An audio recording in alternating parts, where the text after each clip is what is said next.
What sets Consulteer apart is the focus really on our customers, how we can shape technology in the direction of their benefits. My name is Patrick Wilhelm. I'm the team lead of the team innovation at Consulteer.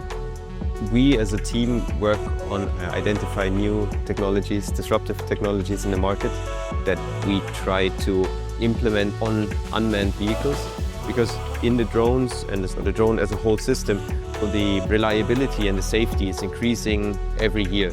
So the pilots can actually step a little bit back from operating the drone as a pilot to rather just be there as a system operator.